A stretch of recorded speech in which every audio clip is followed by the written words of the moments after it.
मकर संक्रांति का पावन पर्व है। मैं पूरे प्रदेशवासियों को मकर संक्रांति की हार्दिक बधाई और शुभकामनाएं देता हूं। मकर संक्रांति का यह पर्व जगतपिता सूर्य की उपासना का पर्व है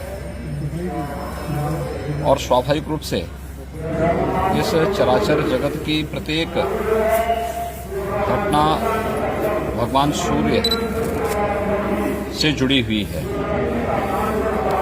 देश के अंदर अलग अलग क्षेत्रों में अलग अलग नाम और रूपों में पर्व मनाया जाता है।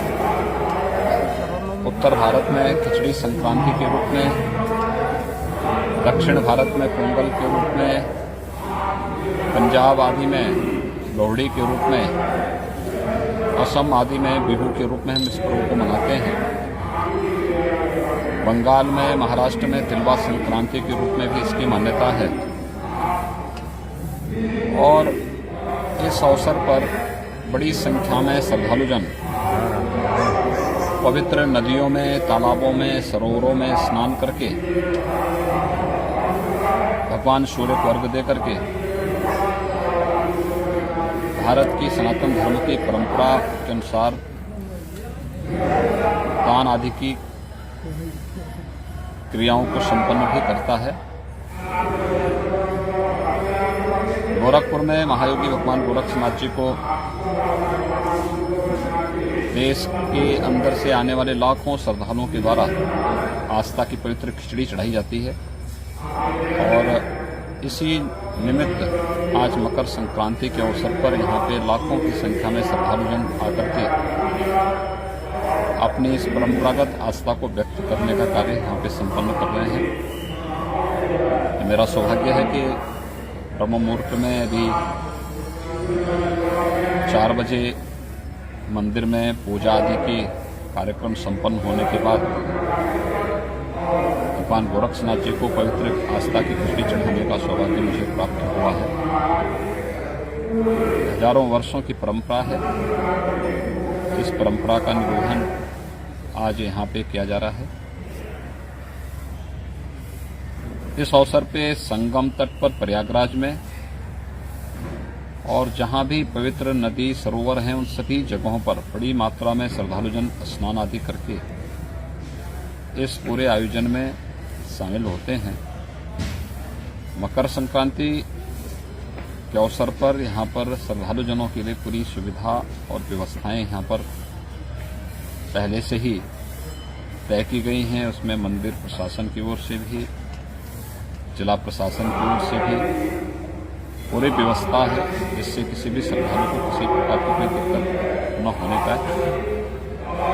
और मकर संक्रांति का यह पर्व हम आनंददायक रूप से मना सकें। ये जगतपिता सूर्य की उपासना का पर्व तो है ही, ये बहुत सारे स्थानों पर किसानों की उमंग और उत्साह का पर्व भी के रूप में भी इसे मनाया जाता है। स्वाभाविक रूप से खिचड़ी का दान इस अवसर पर चढ़ाना इस बात को प्रदर्शित करता है कि हमारा जो अन्नदाता किसान है वह जब अपनी मेहनत से, अपने पुरुषार्थ से खेतों से उत्पन्न करता है तो तदीयमस्तु गोविंद तुभ्यमेव समर्पये के भाव के साथ अपने इष्ट को भी उसका दान स्वरूप देता है। दूसरा, खिचड़ी एक सुपाच्य भोज्य भी है। स्वाभाविक रूप से इस भीषण शीतलहरी के समय में जब व्यक्ति की पाचन क्रिया कहीं प्रभावित होती है तो खिचड़ी एक औषधि के रूप में भी वह व्यक्ति ले सकता है।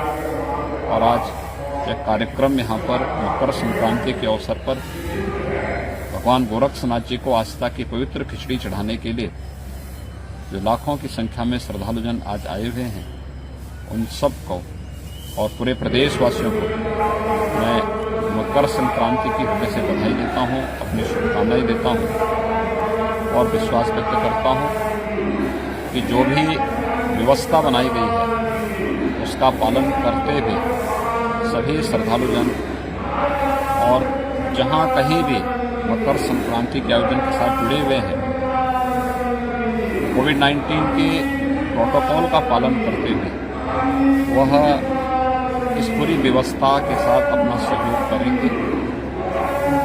ये हम सब के लिए प्रसन्नता का विषय है कि विगत 10 महीनों से श्रद्धालुजनों को या प्रदेश और देशवासियों को, दुनियावासियों को, दुनिया के तमाम देशों में इस सदी की भीषणतम महामारी कोरोना से जूझते हुए मानवता के सामने जो एक संकट खड़ा हुआ था, आज उस संकट से प्रधानमंत्री मोदी जी के नेतृत्व में देश सफलतापूर्वक उभरा है। प्रदेश में भी कोरोना के केसेस में भारी गिरावट आई है। आज से 2 महीने पहले उत्तर प्रदेश में 68,000 से अधिक एक्टिव केस थे। आज यह संख्या 10,000 से नीचे आ चुकी है। और मकर संक्रांति का उत्सव हमारे लिए एक उत्साह से कम नहीं कि भारत ने एक साथ 2 वैक्सीन कोरोना से बचाव के लिए लॉन्च की हैं और 16 जनवरी से वैक्सीन भी लग रही है। लेकिन वैक्सीन एक बचाव का उपाय है। हम सबको इस बारे में ध्यान रखना होगा कि जब तक वैक्सीन को एक्टिवेट होने में समय लगेगा, हर एक नागरिक तक पहुंचने में समय लगेगा, सावधानी और सतर्कता इसके लिए बहुत आवश्यक है। हम मकर संक्रांति के इस आयोजन के साथ सहभागी बने, इस आयोजन को हर्षोल्लास के साथ मनाएं, लेकिन 2 गज की दूरी और मास्क जरूरी का पालन जरूर करें, क्योंकि कोरोना से देश की इस लड़ाई को मजबूती से आगे बढ़ाने और सफलतापूर्वक इस आयोजन को संपन्न करने में हमें तभी सफलता प्राप्त होगी। मैं एक बार फिर से मकर संक्रांति के उस अवसर पर पूरे प्रदेशवासियों को हृदय से बधाई देता हूं, अपनी शुभकामनाएं देता हूं और विश्वास व्यक्त करता हूं कि मकर संक्रांति का यह आयोजन उनके जीवन में एक नया उत्साह और उमंग भरेगा, क्योंकि ये मान्यता है कि मकर संक्रांति से सूर्यदेव उत्तरायण भी होते हैं। सनातन धर्म की परंपरा के अनुसार यह एक प्रशस्त और शुभ तिथि मानी जाती है मांगलिक कार्यक्रमों के लिए। तो हर प्रकार के मांगलिक कार्य अब आज से के बाद से शुरू हो जाएंगे। तो ये उस मान्यता के अनुरूप आज की तिथि एक नए उत्साह और उमंग के साथ, कई प्रकार की खुशखबरियों के साथ देशवासियों के लिए, प्रदेशवासियों के लिए है। मकर संक्रांति की हार्दिक बधाई और शुभकामनाएं पूरे प्रदेशवासियों के प्रति मैं व्यक्त करता हूं।